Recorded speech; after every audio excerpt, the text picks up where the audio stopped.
Olá, boa tarde. Você acompanha agora notícias do Brasil e do mundo desta quinta-feira, dia 29 de dezembro. Morreu agora há pouco Pelé, o maior jogador da história, aos 82 anos.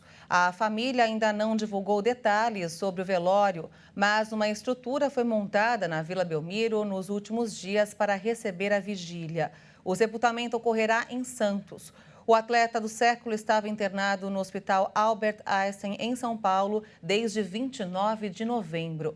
A internação aconteceu em virtude de uma infecção respiratória após ele contrair Covid-19 e para a reavaliação de tratamento de um câncer no cólon. Pelé passou por uma cirurgia no local em setembro de 2021 e desde então vinha sendo submetido a repetidas sessões de quimioterapia.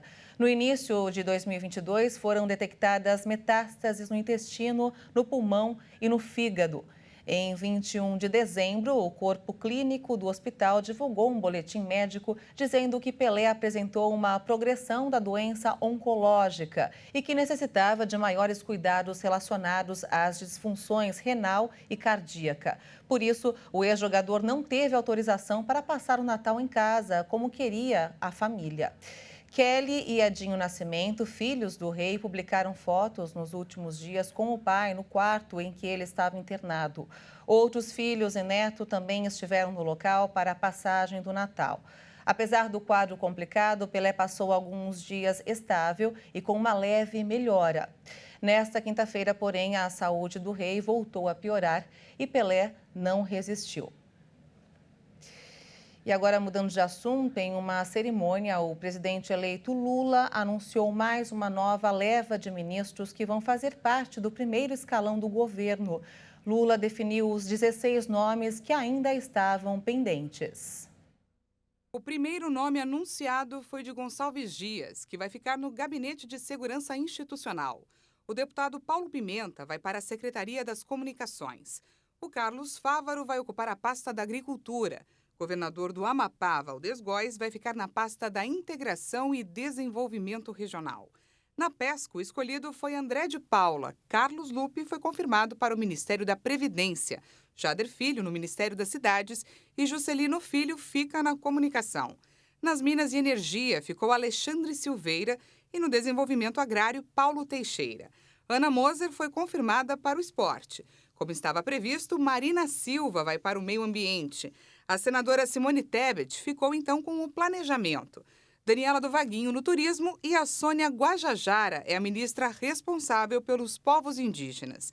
Nos Transportes ficou Renan Filho.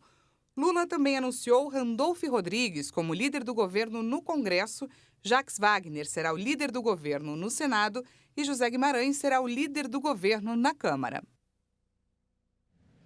E o governo do Distrito Federal informou que a esplanada vai ter segurança reforçada no dia da posse.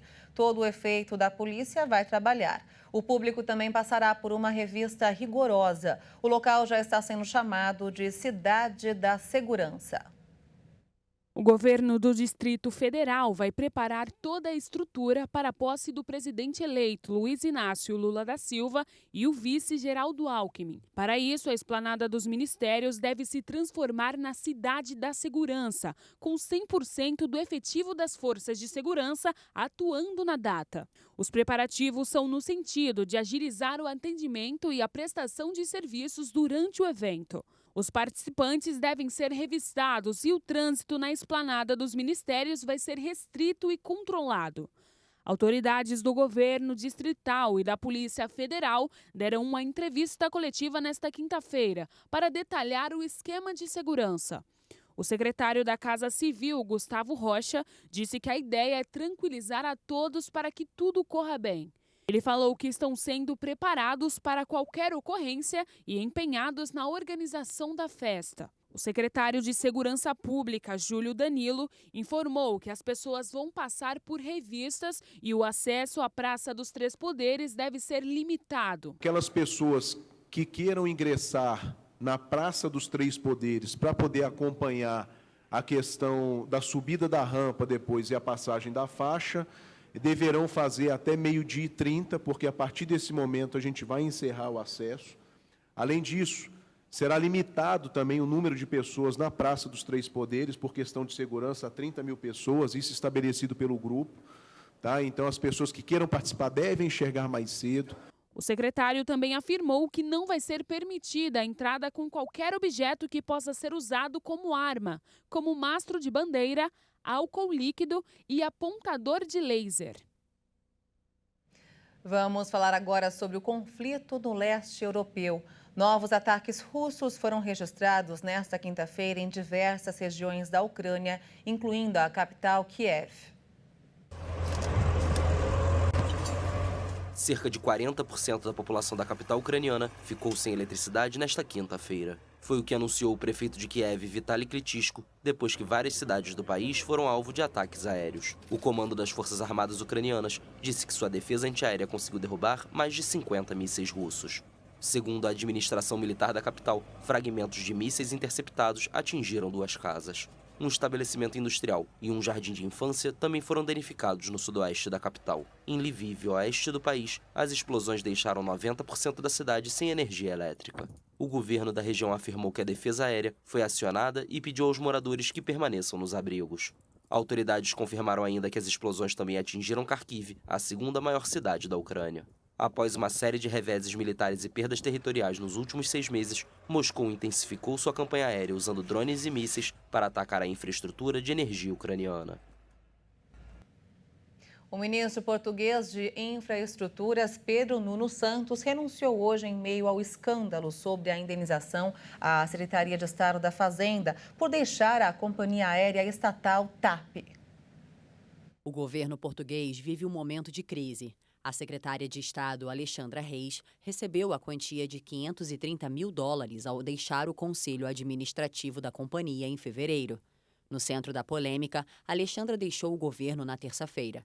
O ministro de Infraestruturas também anunciou a demissão de seu secretário de Estado, Hugo Santos Mendes. Há 7 anos no governo português, a saída de Pedro Nuno Santos foi aceita nesta quinta-feira pelo primeiro-ministro socialista António Costa. A companhia aérea estatal TAP está passando por um processo de reestruturação que levou a cortes de pessoal e reduções salariais para muitos funcionários. E já está quase tudo pronto para a Avenida Paulista voltar a receber a festa de Réveillon. E o setor de hotéis e o comércio de São Paulo estão otimistas. Foram 2 longos anos sem comemoração na Paulista por causa da pandemia. E está todo mundo na expectativa. A pandemia tirou o brilho em 2020 e também no ano passado. Mas agora a festa de Réveillon promete ser até maior. Já tem hotel e comércio festejando tudo isso. A expectativa do setor é que a ocupação dos hotéis que ficam próximos à Avenida Paulista cheguem a 80%, 10 pontos percentuais a mais do que no último Réveillon antes da pandemia de 2019 para 2020. As tarifas também subiram, estão 20% mais altas do que em 2019. Os shows começam às 17 horas e vão até às 2 horas da manhã. A queima de fogos deve durar 12 minutos. O palco vai ser maior do que nos anos anteriores e começou a ser montado no início da semana. O Réveillon da Paulista vai movimentar 2 milhões de pessoas. E a expectativa para tanta gente reunida é que sejam movimentados 450 milhões de reais. E essa edição fica por aqui. Mais informações sobre a morte do Pelé você acompanha nas próximas edições.